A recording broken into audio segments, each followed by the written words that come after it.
Democratic Republic of the Congo is accusing Apple of using blood minerals sourced from conflict zones in its products, leading to a formal cease and desist notice.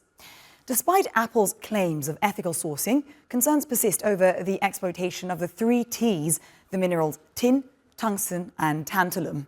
The DRC said Apple is using minerals including tin, tungsten and tantalum sourced from conflict zones within the country.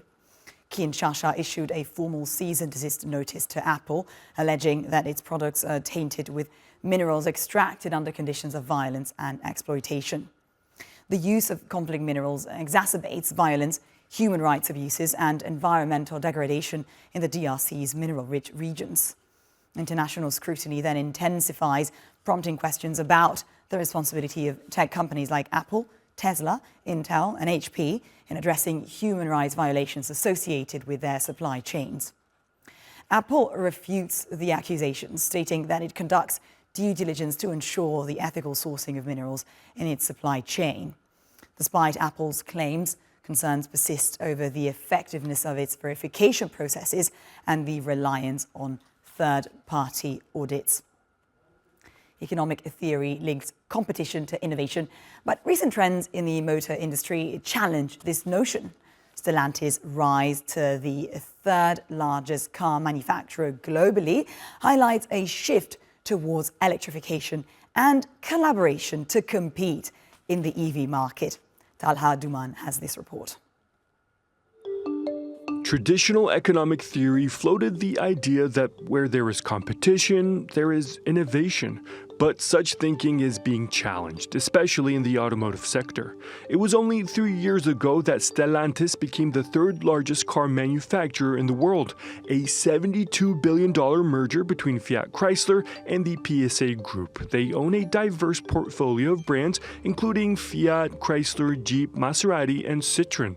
The automaker leads the European market with over 20% share and has begun its focus on electrification. And now, Japan's most recent partnership between Nissan and Honda will see the companies join forces and work together on electric vehicle technology. We need to be speedy from now on. The market has divided significantly. I have said repeatedly, for different markets, we can't do business the way we used to. It will not lead to growth. The Japanese manufacturers are respectively the country's second and third largest car makers, a decision that will see both companies pooling resources to cut costs as they try to compete in the EV market.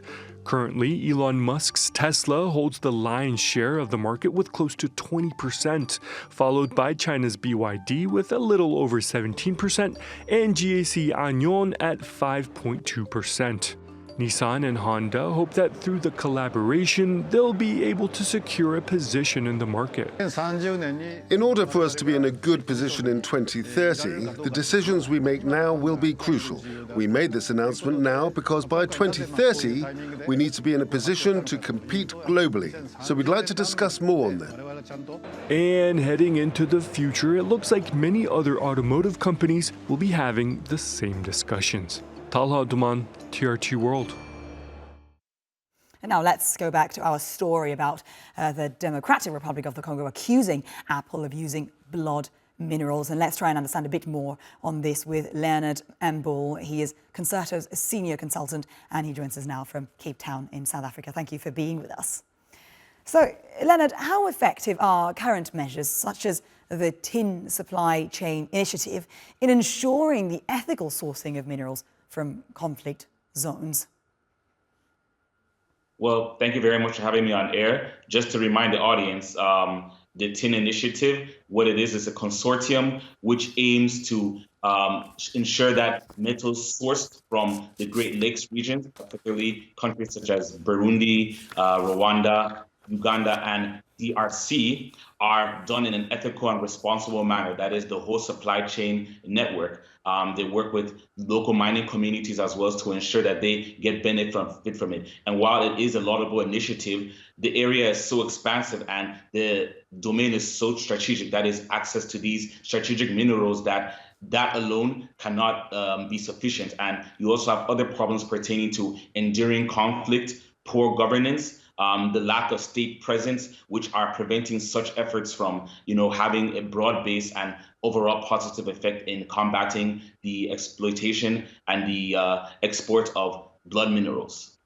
And it's interesting, Leonard, because when these companies, even when they mean well, we've just said it's difficult to verify the sourcing of these minerals. What are these challenges that Apple, for instance, is facing in verifying the origin of minerals in its supply chain, particularly in regions like the DRC? And we said it's not just Apple, but also Tesla, Intel, and others all facing this issue. Yes, and it's going to continue to be a very, very big issue because we have the global decarbonization agenda. We have, the need for these minerals to ensure that the clean technologies which are being developed are fostered in a sustainable manner. But then, like I said, the first issue is instability. There's enduring conflict and violence in these areas. And this has been, created by non-state armed groups. Sometimes it has been fueled by local barons and syndicates which are benefiting from these trades. And then you also have an issue pertaining to artisanal mining because, the DRC, despite it being a global hub for, access to almost all the possible minerals, is still a very poor country. The GDP at the end of 2022 was just over $600. So it is the economic mainstay for a lot of individuals in that part of the country. Therefore, it makes it very difficult because you have so many competing interests, and because of, I said, the enduring conflict as well as lack of states, the state hasn't been able to play a very big role because they don't have a large presence. Their army is struggling to fight off these rebels, these non-state armed groups, and these other vested interests, as well as the roles of local communities which are dependent on these mining activities. It makes it extremely difficult for even large conglomerates such as Apple, Tesla, Intel, and the rest to be able to, pursue proper due diligence to ensure that the minerals that are being presented to them are actually coming from genuine sources. Interesting. So a lot of competing interests there. Then how can international cooperation help with this situation, with collaboration also of Europe, of Asia, and the US in helping sort out this problem?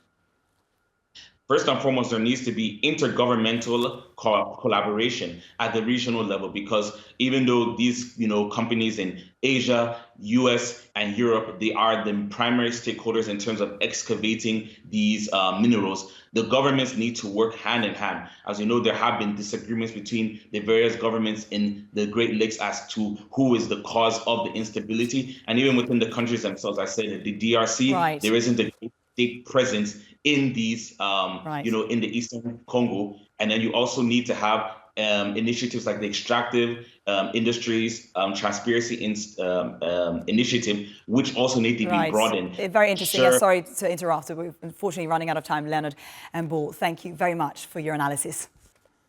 Thank you very much.